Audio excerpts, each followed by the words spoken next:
Viewers, আজকে আমরা CSRF vulnerability নিয়ে কথা বলবো। সিএসআরএফ এর ফুল মিনিং হচ্ছে ক্রস সাইট রিকোয়েস্ট ফরজারি। আর আজকে আমরা এই ভালনারেবিলিটির থিওরি অংশ নিয়ে কথা বলবো, যেখানে আমরা আলোচনা করব যে কিভাবে একজন অ্যাটাকটা কাজ করে, কিভাবে একজন হ্যাকার এই মেথডটা দিয়ে একজন ইউজারের ক্ষতি করতে পারে এবং কি কি কারণে এই ক্ষতিগুলো হতে পারে, কিভাবে এই ক্ষতিগুলো থেকে মুক্তি পাওয়া যায়। তো চলুন শুরু করি। সিএসআরএফ হচ্ছে একটি ওয়েব সিকিউরিটি ভালনারেবিলিটি, যেখানে একজন অ্যাটাকার একজন ইউজারকে এমন একটি কাজ করতে বাধ্য করে যে কাজটি আসলে ইউজার করতে চায় নাই। সে কাজটি ইউজার তার অ্যাকাউন্ট দিয়ে করতে পারে, কিন্তু হ্যাকার সেই কাজটি করাতে চাচ্ছে, কিন্তু ইউজার সেই কাজটি করতে চায়নি। সেটা হতে পারে একজন ইউজারের পাসওয়ার্ড চেঞ্জ করা, একজন ইউজারের মোবাইল নাম্বার চেঞ্জ করা, একটা ওয়েবসাইটে একজন ইউজারের ইমেল অ্যাড্রেস চেঞ্জ করা, অথবা হতে পারে একজন ইউজারের একটা ব্যাংক অ্যাকাউন্ট থেকে টাকা অন্য কোনো অ্যাকাউন্টে ট্রান্সফার করে দেওয়া। ঠিক আছে, তো চলুন দেখি যে একটা সিএসআরএফ অ্যাটাকের ইম্প্যাক্টটা কি হতে পারে। একটা সাকসেসফুল সিএসআরএফ অ্যাটাকের ফলে একজন ভিকটিম সেই কাজগুলো করে যে কাজগুলো হ্যাকার চায় ভিকটিম করুক, কিন্তু ভিকটিম কাজগুলো করতে চায় না। যেটা আমি একটু আগেই বলেছি, যে হচ্ছে যেমন তার ইমেল অ্যাড্রেস চেঞ্জ করা বা তার পাসওয়ার্ড চেঞ্জ করা, অথবা কোনো টাকা পয়সা লেনদেনজনিত কাজগুলো করা। এই ক্ষেত্রে অ্যাটাকার কখনো কখনো ইউজারের অ্যাকাউন্টের ফুল অ্যাক্সেসও নিয়ে নিতে পারে। যদি কম্প্রোমাইজড ইউজার, তার যদি একটা প্রিভিলেজড রোল থাকে, যেমন একটা অ্যাডমিন অ্যাকাউন্ট বা হচ্ছে একটা মিড লেভেলের অ্যাকাউন্ট থাকে, তাহলে এর মাধ্যমে হ্যাকার অ্যাপ্লিকেশনের ডাটা এবং ফাংশনালিটির ফুল অ্যাক্সেস বা ফুল কন্ট্রোল নিতে পারে।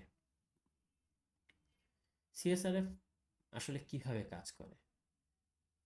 সিএসআরএফ অ্যাটাক পসিবল হওয়ার জন্য 3টা কন্ডিশন থাকতে হবে। নাম্বার 1, একটা রিলেভেন্ট অ্যাকশন থাকতে হবে, অর্থাৎ এমন কোনো অ্যাকশন থাকতে হবে যা অ্যাটাকারের কাজে লাগবে, বা এমন কোনো অ্যাকশন থাকতে হবে যে অ্যাকশনটা আসলে একটা প্রিভিলেজড অ্যাকশন, বা এমন একটা অ্যাকশন যে অ্যাকশনটা হ্যাকারের টার্গেটে থাকবে। হ্যাঁ, টার্গেটে থাকার মতো একটা কাজ, যার মাধ্যমে হ্যাকার কোনো না কোনোভাবে লাভবান হবে। নাম্বার 2 হচ্ছে, যে ওয়েবসাইটে এই সিএসআরএফ অ্যাটাকটা হ্যাকার করবে, সে ওয়েবসাইটটা সেশন হ্যান্ডলিংটা হবে কুকি বেসড, অর্থাৎ একজন ইউজার যখন একটা সেই সাইটটাতে লগ ইন করবে, ইউজার আইডি এবং পাসওয়ার্ড দিবে, তখন সেই ইউজার আইডি এবং পাসওয়ার্ডের এগেইনস্টে সার্ভার হচ্ছে একটা সেশন ভ্যালু ক্রিয়েট করবে। যে সেশন ভ্যালুটা কুকিতে সেভ করা থাকবে। কুকি কেন? কুকি হচ্ছে যে এমন একটি ডাটা যেটি সার্ভার হচ্ছে জেনারেট করে এবং ব্রাউজার ইউজারের হয়ে অটোমেটিক সেই ডাটাটা সার্ভারের কাছে সেন্ড করে। সেটা হচ্ছে কুকি বেসড সেশন হ্যান্ডলিং। তৃতীয় হচ্ছে, কোনো আনপ্রেডিক্টেবল রিকোয়েস্ট প্যারামিটার সে ওয়েবসাইটে থাকবে না, অর্থাৎ এই কুকি বেস সেশনের বাইরে সেই ওয়েবসাইটে এমন কোনো প্যারামিটার থাকবে না যা অ্যাটাকার আগে থেকে ডিটারমাইন করতে পারবে না বা গেস করতে পারবে না। দেখুন যে সিএসআরএফ কিভাবে কাজ করে এর একটা উদাহরণ, যেমন একটি পোস্ট রিকোয়েস্ট। আমরা জানি এসটিটিপিতে বিভিন্ন ধরনের রিকোয়েস্ট আছে, গেট, পোস্ট, পুট, ডিলিট। এখানে একটি পোস্ট রিকোয়েস্ট দেখানো হয়েছে। পোস্ট রিকোয়েস্ট সবসময় ইম্পর্টেন্ট, কারণ পোস্ট রিকোয়েস্টে সবসময় এমন ডাটাগুলো পাঠানো হয় যে ডাটাগুলো একজন প্রোগ্রামার চায় না যে একটি গেট মেথডে যায়। পোস্ট মেথডে কি হয় যে হচ্ছে সার্ভারের ডাটা সেভ হয় বা সার্ভারের ডাটা চেঞ্জ হয়। তো পোস্ট রিকোয়েস্টটা এই জন্যে ইম্পর্টেন্ট। গেট রিকোয়েস্টও হতে পারে, কিন্তু পোস্ট রিকোয়েস্টে বেশি ইম্পর্টেন্ট। তো পোস্ট রিকোয়েস্টে একটি /ইমেল /চেঞ্জ এমন একটি পাথে রিকোয়েস্ট পাঠানো হয়েছে, যে রিকোয়েস্টটা পাঠানো হয়েছে vulnerableWebsite.com এই হোস্টে HTTP 1.1 প্রোটোকল ইউজ করে পোস্ট রিকোয়েস্টটি পাঠানো হয়েছে, যার কন্টেন্ট টাইপ হচ্ছে একটি ফর্ম এবং ফর্মটি URL এনকোডেড। কন্টেন্টের লেংথ হচ্ছে 30 এবং যে কুকিটি পাঠানো হয়েছে তাতে একটি সেশন ভ্যালু পাঠানো হয়েছে এবং ইমেল অ্যাড্রেসে ইমেল ভ্যালুতে winner@normaluser.com এই ভ্যালুটি পাঠানো হয়েছে। এর মানে হচ্ছে যে এই vulnerableWebsite.com এর /post vulnerableWebsite.com এর /email /change পোস্ট রিকোয়েস্ট পাঠানো হয়েছে একটি কুকি ভ্যালু কুকিতে একটি সেশন ভ্যালু পাঠানো হয়েছে এবং সেই সেশন ভ্যালু পাঠিয়ে বলা হয়েছে যে ইমেল অ্যাড্রেসটি চেঞ্জ করে দেওয়ার জন্য। কার ইমেল অ্যাড্রেসটি চেঞ্জ হবে? যার সেশন ভ্যালু ইকুয়াল টু এত, অর্থাৎ যার সেশন ভ্যালু এত পাওয়া যাবে তার ইমেল অ্যাড্রেস চেঞ্জ করে দেওয়ার জন্য বলা হয়েছে। এখানে দেখেন আমাদের তিনটি রিকোয়েস্টই অর্থাৎ তিনটি কন্ডিশনই কাজ করে। আমরা বলেছিলাম নাম্বার 1, এমন কোনো অ্যাকশন হতে হবে যা হচ্ছে অ্যাটাকারের ইন্টারেস্টের মধ্যে হতে হবে। এখানে যে ইউআরএলটি আমরা দেখতে পাচ্ছি তাতে বোঝা যাচ্ছে ইউজারের মেল অ্যাড্রেস চেঞ্জের জন্য বা তার মেল অ্যাড্রেস রিসেট করার জন্য বলা হয়েছে। দ্বিতীয়ত আমরা বলেছিলাম এখানে যে অথেন্টিকেশন মেকানিজম থাকবে তা হবে সেশন বেসড অথেন্টিকেশন। তৃতীয়ত আমরা বলেছি যে অ্যাটাকার যাতে খুব সহজেই এমন কোনো ভ্যালু থাকবে না, অর্থাৎ অ্যাটাকারের এমন একটি রিকোয়েস্ট প্যারামিটার থাকবে যা সে ইজিলি গেস করতে পারে এবং এমন কোনো প্যারামিটার থাকবে না যা সে গেস করতে পারে না। সো এবার আমরা দেখি যে একজন অ্যাটাকার যখন CSR এর ভালনারেবিলিটি ইউজ করবে তখন সে কি করবে। প্রথমে সে যেটা করবে সেটা হচ্ছে সে একটি HTML কোড লিখবে। আমরা জানি HTML হচ্ছে ওয়েবের ল্যাঙ্গুয়েজ। HTML এর ফুল ফর্ম হচ্ছে হাইপারটেক্সট মার্কআপ ল্যাঙ্গুয়েজ। তো HTML এর ভেতরে একটা বডি থাকবে যার ভিতরে একটি ফর্ম থাকবে। আমরা একটু আগে যে পোস্ট রিকোয়েস্ট দেখেছি সেই ফর্মে একটি পোস্ট মেথড থাকবে এবং তার অ্যাকশনের জায়গা অর্থাৎ ফর্মের যে অ্যাকশন থাকবে অর্থাৎ এই ফর্মটা ক্লিক করলে কি হবে সেইখানে থাকবে হচ্ছে সেই লিঙ্কটির ফুল ফর্ম এবং এতে একটি ইনপুট থাকবে যার টাইপ হবে হিডেন, নেম হবে ইমেল এবং ভ্যালুতে থাকবে আমরা চাচ্ছি যে বা আমরা না যে হ্যাকার যেই ইমেল অ্যাড্রেসটি চাচ্ছে যে হচ্ছে ইউজারের সেট হয়ে যাক সেই ইমেল অ্যাড্রেসটি। এবং এই ফর্মের শেষে একটি স্ক্রিপ্ট আছে, সেই স্ক্রিপ্টে বলা হয়েছে এই যে ফুল HTML ডকুমেন্টে যে ফর্ম আছে 0 নম্বর ফর্ম, সেই ফর্মটি যাতে অটো সাবমিট হয়ে যায়। তারপরে হ্যাকার কি করবে, এই HTMLটি কোনো না কোনোভাবে সেই ভিকটিমের কাছে সেন্ড করবে। ভিকটিম জাস্ট এই HTMLটা ওপেন করলে অটোমেটিক এই ফর্মটি সাবমিট হয়ে যাবে। এবং যদি ভিকটিম অলরেডি এই ওয়েবসাইটে লগ ইন করা থাকে, আবার হতে পারে যে হচ্ছে সে তার এই ওয়েবসাইটে লগ ইন করা নেই, তখন কিন্তু এই ভালনারেবিলিটি কাজ করবে না। আমরা অনেক সময় এরকম হয় যে facebook.com লগ ইন করে থাকি, আমরা এরপরে ব্রাউজার ক্লোজ করে দেই, কিন্তু ব্রাউজার ওপেন করলেও আমাদের সেই facebook.com দেখায়।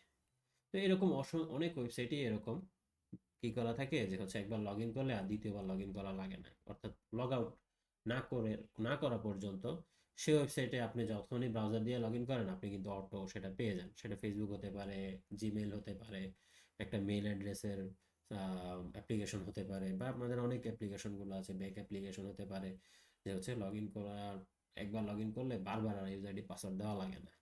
তো এইখানে হচ্ছে ইউজার ভিকটিম সেই ধরনের একটি ওয়েবসাইটে অলরেডি ইউজার হিসেবে থাকতে হবে, ঠিক আছে? মানে ভিকটিম সেই ওয়েবসাইটে ইউজার হিসেবে থাকবে আর কি। তো কিভাবে এই সিএসআরএফ অ্যাটাকটা করে, তার জন্য কি করবে? আমি একটু আগে যেটা বলেছি যে অ্যাটাকার প্রথমে ওয়েব পেজটি পাঠাবে, এবং হ্যাকার যখন এই ওয়েব পেজটি পাঠাবে তখন সে ভিকটিম যদি এটাতে ক্লিক করে, অলরেডি যদি সেই ওয়েবসাইটে লগ ইন করা থাকে, তাহলে ব্রাউজার অটোমেটিক তার যে কুকি আছে সেই কুকিকে সেই রিকোয়েস্টের সাথে সেন্ড করে দিবে, এবং হচ্ছে লগে তার ইমেল আইডি চেঞ্জ হয়ে যাবে। এই যে ভালনারেবল ওয়েবসাইট, এটা নর্মাল ওয়েতে হয়ে যাবে এবং ভিকটিম কিন্তু এটা বুঝতেও পারবে না। হুম। তো এটা হচ্ছে HTML এর আমাদের CSRF এর ভালনারেবিলিটির মেইন বেসিক থিওরি। তো এখন দেখা যাক যে হচ্ছে হলো গিয়ে, যদিও সিএসআরএফটা কুকি বেসড সেশন হ্যান্ডলিং এর জন্য বলা হয়, অর্থাৎ আমরা বলছি এখানে অটো ব্রাউজার ইউজারের হয়ে অটো সেশন পাঠিয়ে দিচ্ছে, এছাড়াও আরও অন্যান্য কনটেক্সটেও, অর্থাৎ কুকি বেস ছাড়াও যদি এমন কোনো অ্যাপ্লিকেশন থাকে যা হচ্ছে অটোমেটিক্যালি ইউজারের হয়ে তার ক্রেডেনশিয়াল সার্ভারে সেন্ড করে থাকে, সেটা হতে পারে HTTP বেসিক অথেন্টিকেশন বা সার্টিফিকেট বেসড অথেন্টিকেশন, সেসব ক্ষেত্রে এই সিএসআরএফ ভালনারেবিলিটিটা কাজ করবে। কিভাবে একটি সিএসআরএফ অ্যাটাক কনস্ট্রাক্ট করতে হবে? তো এই ক্ষেত্রে যেটা হচ্ছে যে একটা HTML দিয়ে আসলে একটা সিএসআরএফ এক্সপ্লয়েট সবসময় জেনারেট করা একটু সাধারণ মানুষের জন্য একটু ডিফিকাল্ট, বা যারা প্রোগ্রামার না, কোডার না, তাদের জন্য একটু ডিফিকাল্ট। তো এক্ষেত্রে বার্ড সুইটের প্রফেশনাল একটা ভার্সন আছে। আমরা জানি বার্ড সুইট হচ্ছে খুবই জনপ্রিয় একটি web application pen testing tool. তো বার্ড সুইটেরই আমি বার্ড সুইটেরই যে ওয়েবসাইট portswigger.net, এখান থেকে আমি এই সিএসআরএফ এর ভালনারেবিলিটি থিওরিগুলো একে একে বর্ণনা করছি। বার্ড সুইটের প্রফেশনালে একটা অপশন আছে যেখান থেকে সিএসআরএফ পিওসি জেনারেট করা যায়। আসলে জিনিসটা যেহেতু একটা পেইড টুলস, এবং এই পেইড টুলসের দাম আসলে অনেক বেশি, তো আমি আসলে বিস্তারিত নিয়ে বলতে যাচ্ছি না, কারণ কারণ সবার পক্ষে আসলে এই প্রফেশনাল টুলটি এফোর্ড করা সম্ভব না। হ্যাঁ, এক্ষেত্রে যেটা হয় যে হচ্ছে কিভাবে করবে, এখানে একটি ল্যাব আছে যেটা আমি আমার একটি ভিডিওতে সলভ করেছি, এবং সেখানে আমি দেখিয়েছি যে কিভাবে আসলে আহ, এই প্রফেশনাল টুল না থাকার পরেও আপনার এই সিএসআরএফ অ্যাটাক করা যায়, এবং হচ্ছে হলো কিভাবে একটি রিকোয়েস্ট থেকে আহ, সেই রিকোয়েস্ট দেখে সেই রিকোয়েস্ট থেকে বার্ব সুইটের কমিউনিটি এডিশন ইউজ করে আপনার সিএসআরএফ ভালনারেবিলিটি ব্যবহার করে হচ্ছে হলো একজন হ্যাকার বা একজন সিকিউরিটি পেন টেস্টার সিএসআরএফ ভালনারেবিলিটিটা টেস্ট করতে পারেন একটা ওয়েবসাইটে।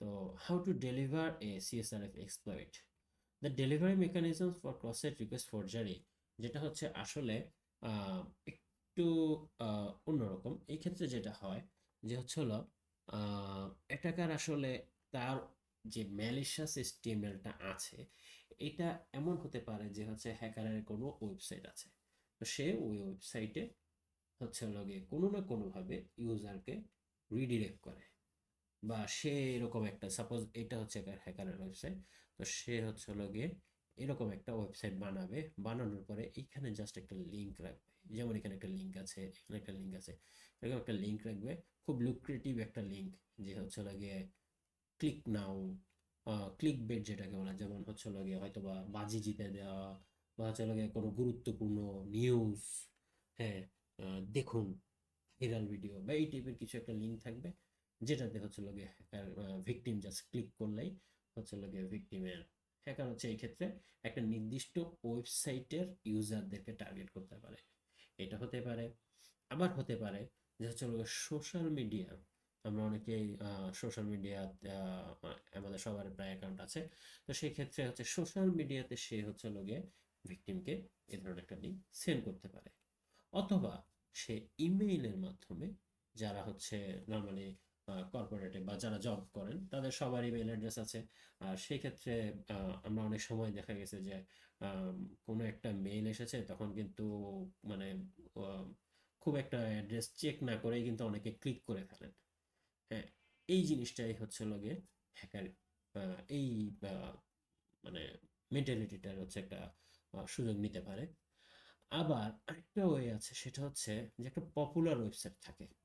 হ্যাঁ, তখন কি করে হ্যাকার, কি করে ওইখানে একটা কমেন্ট করে, সেই কমেন্টের মধ্যে সে হচ্ছে হলো গিয়ে একটা লিংক সেন্ড করে। হ্যাঁ, সেই লিঙ্কটার ভেতরে সে হচ্ছে হলো গিয়ে লিঙ্কটা রেখে দেয়, যাতে হচ্ছে হলো গিয়ে, যেহেতু পপুলার ওয়েবসাইট অনেকেই দেখে বা অনেকে কমেন্ট পড়ে। যেমন আমরা একটা পপুলার ওয়েবসাইটে যেমন জানি যে হচ্ছে অনেকে লিঙ্কডইনে পড়েন, একটা কমেন্ট পড়তে পারে, বা অনেকে ফেসবুকে একটা কমেন্ট পড়ে, বা একটা জনপ্রিয় খুব জনপ্রিয় একটা সাইটের ইউটিউবে হচ্ছে হলো গিয়ে সেই লিঙ্কের মধ্যে এই ধরনের একটা সিএসআরএফ এর ভালনারেবিলিটি সংযুক্তের একটা লিঙ্ক সে রেখে দিতে পারে। ঠিক আছে, সে জাস্ট ওয়েট করছে যে ইউজার যে কোনো সময় ভিজিট করবে, তো ইউজারের তো একটা পাসওয়ার্ড চেঞ্জ হয়েই যাবে। ইউজার পাসওয়ার্ড চেঞ্জ হয়ে গেলে তখন সে হচ্ছে গিয়ে সে সেই ইউজারের অ্যাক্সেসটা পেয়ে যাবে ওই ওয়েবসাইটে, সেই ওয়েবসাইটটিতে সে অ্যাক্সেস পেয়ে যাবে। ঠিক আছে, আবার অনেক সময় হয় যে কিছু সিম্পল সিএসআরপি এক্সপ্লয়েট আছে যেগুলো হচ্ছে গেট মেথড দিয়ে আপনার হচ্ছে এমপ্লয় করা যায়, এবং এর ভিতরে জাস্ট একটা সিঙ্গেল ইউআরএল দিলেই কিন্তু সেই ওয়েবসাইটটিতে এরকম ভালোভাবে কাজ করতে পারে। যেমন যেমন দেখেন যে একটা ইমেজের কথা যদি আমরা বলি, এখানে একটা ইমেজ দেওয়া হয়েছে। অনেক সময় আমরা একটা ইমেজ দেখি, তো ইমেজ দেখলে তো আসলে ভিতরে কেউ দেখে না, কিন্তু ইমেজের উপরে কিন্তু অনেক সময় ক্লিক করা যায়। হ্যাঁ, যেমন এই যে এইটা, যদি যদি এটা একটা ব্যাক ব্যাক বাটন, কিন্তু দেখেন এরকম একটা অনেক সময় অনেক ইমেজ থাকে যে হচ্ছে লগে মানে মাউসের কার্সরটা নিয়ে গেলে লিংক থাকে। তো সেই ক্ষেত্রে কিন্তু একটা ইমেজের ভেতরেও সে হচ্ছে লগে এই ধরনের একটা লিংক রেখে দিতে পারে, যেখানে জাস্ট হচ্ছে একটা গেট রিকোয়েস্ট। অনেক সময় আমি এমনও দেখেছি যে হচ্ছে এমন অনেক বড় বড় প্রতিষ্ঠান আছে, তাদের অনেক গুরুত্বপূর্ণ এরকম রিকোয়েস্ট যেগুলো আসলে গেট রিকোয়েস্ট হওয়ার কথা না, তারা কি করেছে, তারা হচ্ছে গিয়ে এটাকে একদম গেট রিকোয়েস্ট রেখে দিছে। এই যেমন ইমেল চেঞ্জ, কেন আরো আরো গুরুত্বপূর্ণ জিনিস, তারা গেট রিকোয়েস্ট রেখে দিছে, এবং হচ্ছে গিয়ে ইমেল অ্যাড্রেস দিয়ে যেমন এরকম করে করে ফেলা যায়। এই জিনিসটা আসলে আসলে অনেক আমরা অনেক সময় মনে করি যে হ্যাঁ, অনেক ভালো প্রতিষ্ঠান হয়তো বা এই ধরনের কিছু থাকবে না, কিন্তু আসলে জিনিসগুলো থাকে। যেটা হয় যে হচ্ছে লোকে লিগেসি কোড ইউজ করে অনেক সময়, বা হচ্ছে লোকে কোম্পানি অনেক সময় পুরাতন কোড চেঞ্জ করে না। তো সেই কারণে হচ্ছে গিয়ে এই ধরনের ভালনারিটিগুলো আসলে এফেক্ট করে, এবং যখন একজন ইউজার এর মাধ্যমে ক্ষতিগ্রস্ত হন, তখন কিন্তু আসলে আর কিছু করার থাকে না, কারণ হচ্ছে গিয়ে সেই ইউজারের হয়ে কিন্তু আম, আপনার হচ্ছে গিয়ে সেই হ্যাকার কাজ করে ফেলেছে। তখন কিন্তু আসলে মানে এই ধরনের অ্যাটাক বোঝাটা খুব ডিফিকাল্ট, খুব ডিফিকাল্ট। ওকে, এতক্ষণ তো আমরা কিভাবে মানে অ্যাটাকটা কি, এর ইম্প্যাক্ট কেমন হবে, বা অ্যাটাকটা কিভাবে করতে হবে সেসব নিয়ে কথা বললাম। তো এই অ্যাটাকের ডিফেন্সটা আসলে কি? এই অ্যাটাকের মেইন ডিফেন্সটা হচ্ছে লাগিয়ে আমাদের যে সিএসআরএফ টোকেন ইউজ করা। আমরা জানি যে হচ্ছে ক্রস সাইট রিকোয়েস্ট ফরজারির এগেইনস্টে এক ধরনের টোকেন থাকে, সিএসআরএফ টোকেন। সেটা হচ্ছে ইনপুট ফিল্ডে ইউজ করে। আমি যদি একটু ভিএস কোডে ওপেন করি, আমরা অনেকেই জানি যে হচ্ছে লাগে ইনপুট টাইপ থাকে, সেখানে আমরা দেখতে পাই যে হচ্ছে লাগে ইনপুট টাইপ থাকে, সেখানে হিডেন একটা ফিল্ড থাকে। যেমন আমি একটা এখানে HTML নিয়েছি, তো হচ্ছে যেমন আমরা সবাই জানি যে হচ্ছে লাগে এরকম একটা ফর্ম থাকে। তো জনপ্রিয় যে ফ্রেমওয়ার্কগুলো থাকে সেগুলোতে এখন কিন্তু এই জিনিসটা অটোমেটিক দেওয়া থাকে যে একটা ফর্মে যদি পোস্ট মেথড হয়, তাহলে অবশ্যই অবশ্যই সেখানে সিএসআরএফ টোকেন দিতে হয়। কিছু কিছু ক্ষেত্রে সেখানে অ্যানোটেশনের মাধ্যমে @CSRF এরকম অ্যানোটেশন দিতে হয়। কিছু কিছু ক্ষেত্রে ইনপুট টাইপ হিডেন এই ধরনের একটা অ্যানোটেশন দিয়ে সেখানে হচ্ছে লাগে সিএসআরএফ টোকেনটা সেন্ড করা হয়।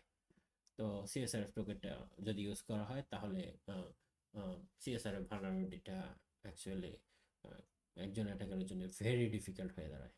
যদিও করার আরেকটা ওয়ে থাকতে পারে, কিন্তু সেখানে এটা কিন্তু ভেরি ডিফিকাল্ট হয়। যদি হয় হচ্ছে লাগে কোনো না কোনোভাবে হ্যাকার হচ্ছে সেই সিএসআরএফ টোকেন জেনারেশনের মেথড বা হচ্ছে যে সেই ইউজার সিএসআরএফ টোকেনটা কোনোভাবে সে হাইজ্যাক করতে পারে, তাহলে কিন্তু এটা সম্ভব। ভালনারেবিলিটি মানে তখন কিন্তু সিএসআরএফ অ্যাটাকটা করা সম্ভব। আরেকটা হচ্ছে যে সেম সাইট কুকি। হ্যাঁ, এটা হচ্ছে একটা একটা ইউজার একটা ওয়েবসাইটের সেম যখন একটা ওয়েবসাইট যখন ভিজিট করা হয় তখন ওয়েবসাইটের কিন্তু অনেকগুলো রিকোয়েস্ট চায়। হ্যাঁ, আমি যদি দেখাই সেটা হচ্ছে একটা ওয়েবসাইট যখন যায় তখন কিন্তু সেই ওয়েবসাইটের অনেকগুলো রিকোয়েস্ট চায়। আমি দেখাই যে এখানে একটা ওয়েবসাইট যখন যায় তখন কিন্তু অনেকগুলো রিকোয়েস্ট চায়। হ্যাঁ, তখন কিন্তু অনেকগুলো রিকোয়েস্ট যায়। সেক্ষেত্রে কিন্তু সেই ব্রাউজারে কিন্তু হচ্ছে হলো গিয়ে সেটা দেখা থাকে। যেমন আমি এই যে ইন্সপেক্ট উইন্ডোটা অন করেছি আমার ওয়েবসাইটটির জন্য, এবং এখানে কিন্তু অসংখ্য হেডার রয়েছে।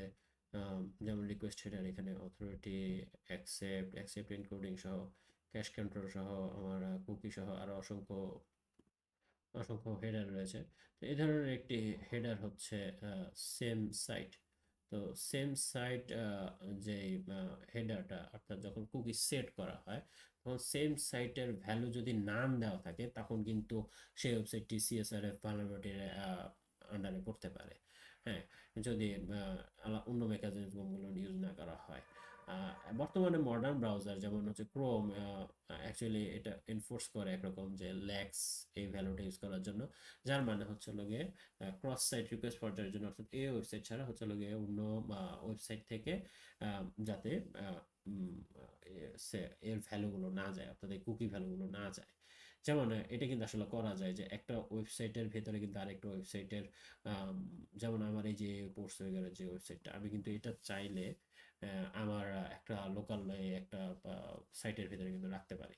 ওকে, যেমন আমি এখানে যেমন দেখেন যে ডাব্লিউসি স্কুলসের একটি আইফ্রেমের উদাহরণ দেখাচ্ছি। এখানে একটি আইফ্রেম, এটা একটা এইচটিএমএল, ঠিক আছে? তো এইচটিএমএল এ এখানে কিন্তু একটা আইফ্রেম দেওয়া হয়েছে। দেখেন আমি আইফ্রেমের সোর্সটি এখানে কেটে দিচ্ছি। দেখেন এখানে কিছু নাই, এটা একটা এইচটিএমএল আইফ্রেমস, এটা একটা ওয়েবসাইট ধরেন। তো হচ্ছে সেই ওয়েবসাইটের ভিতরে আরেকটা ওয়েবসাইট আমি এখন সেট করব, সেটা হচ্ছে আবার ডাব্লিউসি স্কুলসের একটা পেজ এটার ভিতরে নিয়ে আসবো। তাহলে কিন্তু দেখেন যে হচ্ছে হলো গিয়ে এই আইফ্রেমের ভেতরে, অর্থাৎ ডাব্লিউসি স্কুলসের ফুল সাইটটা কিন্তু নিয়ে আসা গেছে, অর্থাৎ ফুল সাইটে এই সাইটের ভিতরে আবার ফুল সাইটটা আবার হোস্ট করা যাচ্ছে। হ্যাঁ, তাহলে এরকম ভাবে একটা ওয়েবসাইটের ভেতরে কিন্তু একটা ওয়েবসাইটের ভেতরে এই যে যেমন এটা ওয়েবসাইটের ভিতরে আরেকটা ওয়েবসাইট কিন্তু আসলে রাখা যায়, একটা ওয়েবসাইটের ভেতরে কিন্তু আরেকটা ওয়েবসাইট এভাবে রাখা যায়। তো সেম সাইট কুকি যদি ইউজ করা হয় তাহলে কিন্তু সেই সাইটটি অন্য কেউ অর্থাৎ এটা যদি হ্যাকার ওয়েবসাইট হয় এবং এটা যদি একটা ব্যাংকের ওয়েবসাইট হয়, কিন্তু ব্যাংক যদি সে অর্থাৎ wcschool.com যদি হচ্ছে সেম সাইট ল্যাক্স করে রাখে, অর্থাৎ সেম সাইট কুকি ভ্যালু যদি ল্যাক্স করে রাখে, তাহলে কিন্তু এইভাবে তার ওয়েবসাইট নিয়ে অন্য কেউ কিন্তু কাজ করতে পারবে না। সো এটা হচ্ছে একটা খুব গুরুত্বপূর্ণ একটা বিষয়, সেম সাইট কুকির হেডারের ভ্যালু। এবং 3 নম্বর হচ্ছে রেফারার বেসড ভ্যালিডেশন। হ্যাঁ, কিছু অ্যাপ্লিকেশন আছে যা হচ্ছে লাগে এইচটিটিপি হেডার হচ্ছে লাগে তারা ইউজ করে হচ্ছে তারা ভ্যালিডেশন করে থাকে নর্মালি, যে হচ্ছে লাগে অ্যাকচুয়ালি ইউজারকে তারা এটা দিয়ে চিনে থাকে। তো এটা আসলে অতটা ইফেক্টিভ না। হ্যাঁ, মেইন হচ্ছে CSRF token, same site cookie, আর আরেকটা হচ্ছে আসলে এখানে বলা নেই, সেটা হচ্ছে আহ, এমন কোনো ভ্যালু যেটা হচ্ছে হ্যাকার আগে থেকে আইডেন্টিফাই করতে পারবে না, এই ধরনের কোনো কিছু ইউজ করা। সো সেটা হচ্ছে আমাদের সিএসআরএফ ভালনারেবিলিটির এগেনস্টে সবচেয়ে বড় ডিফেন্স সিএসআরএফ টোকেন, এবং হচ্ছে same site cookie header value lax use করা বা স্ট্রিক্ট ইউজ করা, বাট কখনোই same site value none use না করা। তো সেম সাইটের ভ্যালু, অর্থাৎ সেম সাইট এই ভ্যালু কখনোই নান ইউজ না করা। আমি দেখাচ্ছি, যেমন W3 Schools যদি আমরা যাই, wcschools.com এর যদি ইন্সপেক্টে যাই, এর নেটওয়ার্ক ট্যাবে আমরা দেখব নেটওয়ার্ক ট্যাব যদি দেখি, এই নেটওয়ার্ক ট্যাবে অসংখ্য ভ্যালু গিয়েছে। Okay fine. ডাব্লিউসি স্কুলসের যদি আমরা একটা হেডার দেখি, wcschools.com এর যে ভ্যালুটা দেখেন, এইখানে কিন্তু আমরা যদি দেখি রেফারাল পলিসি দেখেন, এই যে আমি যেটা বলেছি রেফারাল পলিসি হচ্ছে strict origin when cross origin. Cross origin যখন হবে তখন স্ট্রিক্ট অরিজিন মেনটেন করতে হবে, এটা কিন্তু বলা আছে। এবং আমরা সেম সাইট হেডারটা খুঁজে বের করার চেষ্টা করি। সেম সাইট ভিডিও আসলে বড় হয়ে যাচ্ছে, তারপর আমি একটু দেখাতে যাচ্ছি যে আমি আসলে আছি হচ্ছে W3 স্কুলসের ওয়েবসাইটে। ঠিক আছে, দেখেন W3 স্কুলসের ওয়েবসাইট থেকে এখানে কিন্তু একটি রিকোয়েস্ট পাঠানো হয়েছে। সেই রিকোয়েস্টটি কিন্তু আবার অন্য একটি ওয়েবসাইটে, এটা হচ্ছে eu.firstcmp.com। তো আমি দেখলাম যে হচ্ছে এই ওয়েবসাইটটা কিন্তু W3 স্কুলসের না। তো ওরা আসলে এই ওয়েবসাইটের একটা সার্ভিস নিচ্ছে। এই ওয়েবসাইটটা হচ্ছে আম, হচ্ছে ডাব্লিউসি স্কুলের হয়ে কুকি ম্যানেজমেন্টের, অর্থাৎ আমরা অনেক সময় যে কিছু কুকির যে কনসেন্ট নেওয়ার ব্যাপার থাকে, সেই ধরনের একটি সার্ভিস নিয়েছে, যার কারণে হচ্ছে লগে ওরা এই রিকোয়েস্টটি এই সার্ভিসটি নিয়েছে। এবং তাদের ক্ষেত্রে তারা কি করেছে, রিকোয়েস্ট হেডারে দেখেন একটা পোস্ট মেথডে তারা এখানে সেক ফেচ সাইট, এই হেডারটির ভ্যালু ইউজ করেছে ক্রস সাইট, এবং সেক ফেচ মোড ইউজ করেছে কর্স। অর্থাৎ যদি হচ্ছে সেক ফেচ সাইট হচ্ছে তাকে eu.firstcmp.com যদি হচ্ছে ক্রস অরিজিন অর্থাৎ তাকে অ্যাকসেপ্ট করে থাকে ডাব্লিউসি স্কুলসকে, তখন সে হচ্ছে লগে তার হয়ে এই সার্ভিসটি ব্যবহার করতে পারবে। হ্যাঁ, অর্থাৎ ডাব্লিউসি স্কুল কিন্তু এইভাবে আরেকটা কোম্পানির সার্ভিস তার ওয়েবসাইট ইউজ করছে। তো এরকমভাবে যখন কোনো ব্যাংক বা হচ্ছে কোনো সেন্সিটিভ জায়গা যে বা হচ্ছে যে কোনো অ্যাপ্লিকেশন, তারা যদি কোনো স্পেসিফিক থার্ড পার্টি শুধুমাত্র অ্যাক্সেস দিতে চায় তাহলে অ্যাক্সেস দিতে পারে। এর বাইরে তারা হচ্ছে লোকে যা আর কাউকে যদি অ্যাক্সেস না দেয় তাহলে তারা কিন্তু সেই ওয়েবসাইটের সার্ভিস ইউজ করতে পারবে না।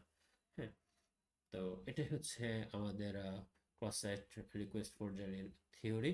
তো ভবিষ্যতে এরকম আরো অসংখ্য থিওরি নিয়ে এবং প্র্যাকটিক্যাল নিয়ে সাজানো থাকবে চ্যানেলটি।